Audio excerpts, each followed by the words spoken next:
Selama bertahun-tahun, Busit menjadi salah satu game simulator buatan Indonesia yang paling sukses.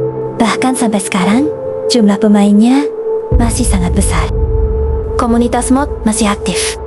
Konten YouTube tentang Busit masih terus bermunculan setiap hari. Namun ada satu hal yang mulai sering terdengar dalam beberapa tahun terakhir. Kekecewaan. Banyak pemain merasa perkembangan Busit tidak secepat dulu. Update yang ditangguh-tangguh sering dianggap kurang besar. Bug yang muncul terkadang bertahan cukup lama. Dan beberapa kreator Busit juga mulai menyampaikan kritik mereka secara terbuka. Jadi pertanyaannya, apa yang sebenarnya terjadi dengan Busit? Apakah Busit sedang mengalami masa sulit? Atau justru ada masalah yang lebih besar di balik layar?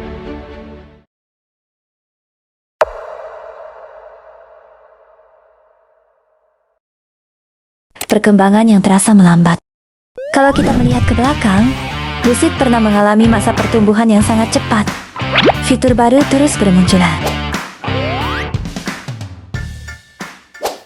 Map bertambah.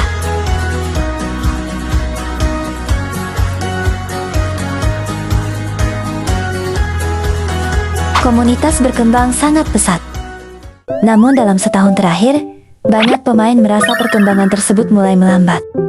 Bukan berarti tidak ada update. Update tetap ada. Tetapi, ekspektasi pemain juga semakin tinggi. Ketika pemain menunggu berbulan-bulan, mereka berharap mendapatkan perubahan yang benar-benar besar. Saat hasil akhirnya tidak sesuai harapan, rasa kecewa mulai muncul. Dan inilah yang sekarang sering terlihat di komunitas. Update terakhir yang memicu kritik. Salah satu alasan mengapa banyak pemain kecewa adalah update terbaru yang menurut sebagian komunitas masih memiliki berbagai masalah.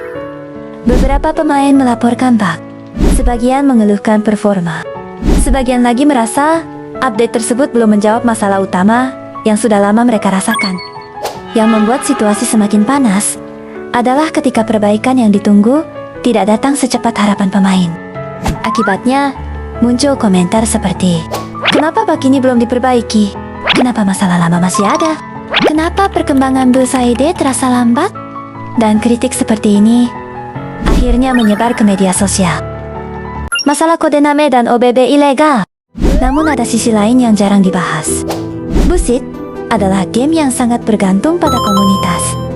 Kelebihan ini membuat Busit populer, tetapi di saat yang sama juga menciptakan tantangan besar dan berbagai bentuk modifikasi yang tidak resmi.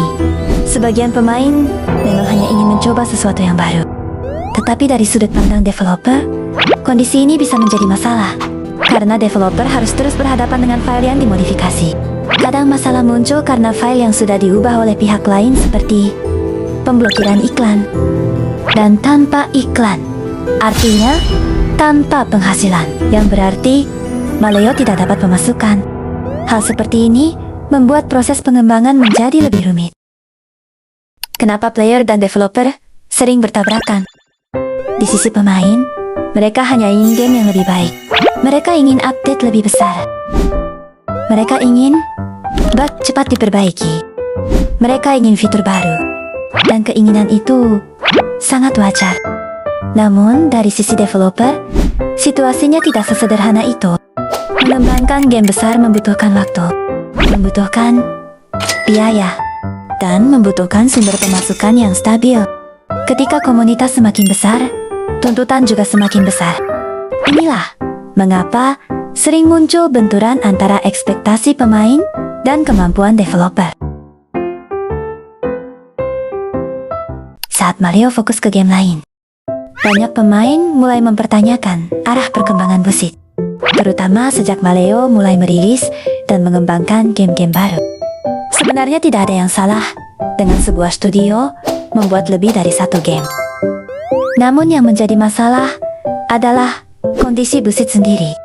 Saat pemain masih menunggu perbaikan bug, optimasi, dan fitur-fitur yang sudah lama diminta, perhatian developer justru terlihat terbagi ke proyek lain. Akibatnya, banyak pemain merasa Busit tidak lagi menjadi prioritas utama. Perkembangannya dianggap melambat. update besar semakin jarang.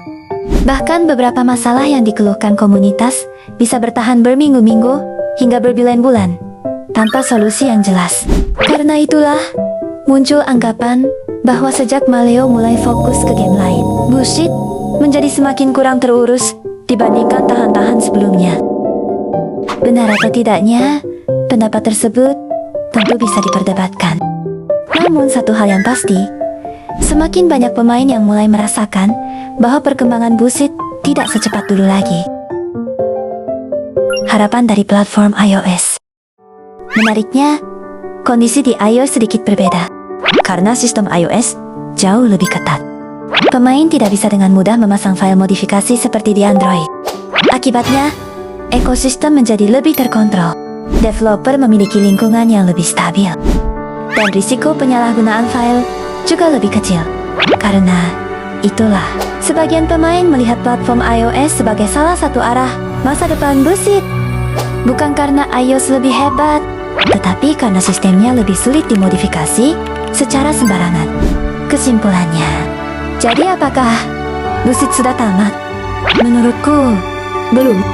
Jumlah pemainnya masih besar, komunitasnya masih aktif. Konten Bullshit masih terus dibuat setiap hari. Tetapi bukan berarti semuanya baik-baik saja. Kekecewaan pemain adalah sesuatu yang nyata. Kritik terhadap update terbaru juga nyata.